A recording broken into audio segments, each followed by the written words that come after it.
Magandang tanghali mga kabay. So ito yung last ko na approve repair mga kabay. 39118 liter L. Kasamaan to kanina sa ni-repair natin na drill.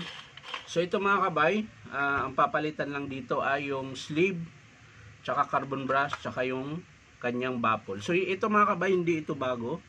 Luma to. Galing po to dun sa kasamahan niya na estimate na hindi na pinagawa ng customer. So sabi ng customer, kakahuyin na lang yung baffle niya para hindi na siya bibili. So ang binili niya na lang mga kabay ay yung carbon tsaka sleeve. Yan. So ikakabit natin mga kabay. Babanggitin ko lang yung part number ng carbon brush ng 810 mga kabay na modelo. N035676. Ulitin ko mga kabay, para sa DW810, DW803, meron kasi dating 803. 810 KG15 na modelo, Black & Decker KG15, pwede po itong carbon na to. So ang papasukan nito mga kabay, at tatlo pa lang mga kabay. 810 na unit na ganito, DeWalt na D4, 810, 803, 806, KG15 ng Black & Decker, pasok po ito mga kabay. Ito po yung N035676. Yan po yung carbon brush niya mga kabay. So tara mga kabay, samahan nyo ako, kakabit natin. So yan mga kabay, natanggal ko na po yung kanyang, so yan yung armature niya mga kabay, bago pa. Yan.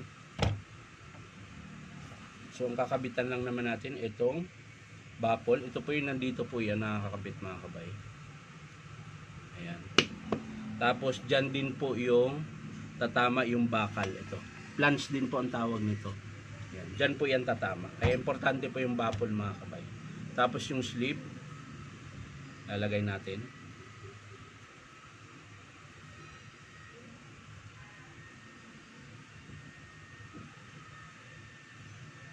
Ayan. So lalagay na natin mga kabay yung armature. Babalik natin. So ayan mga kabay, lapat na po siya. Ayan. Dahil may baffle na po. So lalagay natin yung ulo o gearbox. Ayan.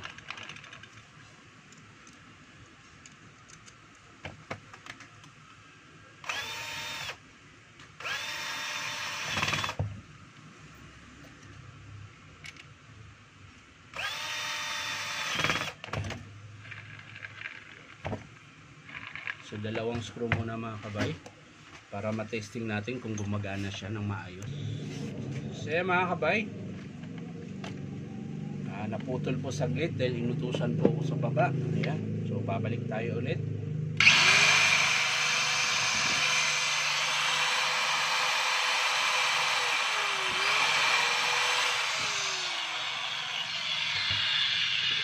So okay na po siya mga kabay.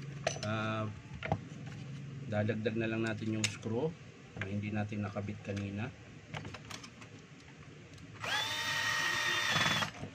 Meron kasing customer nagtanong sa baba kaya tinawag ako, kaya bigla kong pinost muna.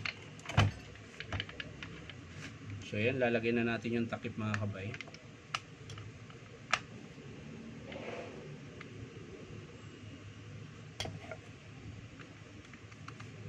Dahil okay na po siya. Ayan.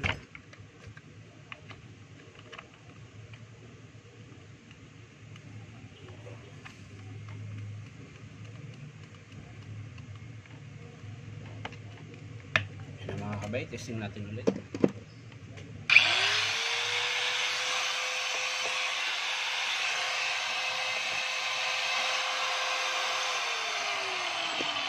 Ayan mga kabay, okay na po siya. So ang pinalit lang natin ay yung carbon baffle niya. Ayan. So yung baffle niya mga kabay, kinahoy lang po natin doon sa kasamahan nito na estimate. Dahil gaya na po ng sinabi ng customer, kailangan niya na hindi niya na ipagawa yung isa dahil sobrang mahal na. So kinahoy na lang namin yung baffle. So ang kinabit lang natin dito mga kabay na binayaran niya ay carbon brush tsaka sleeve, tapos label. So yan lang mga kabay, maraming salamat sa panunood at palike and share na rin po. At syempre po, baka naman po pwedeng subscribe nyo po itong YouTube account na Inom Tabay. So maraming salamat mga kabay. Bye-bye.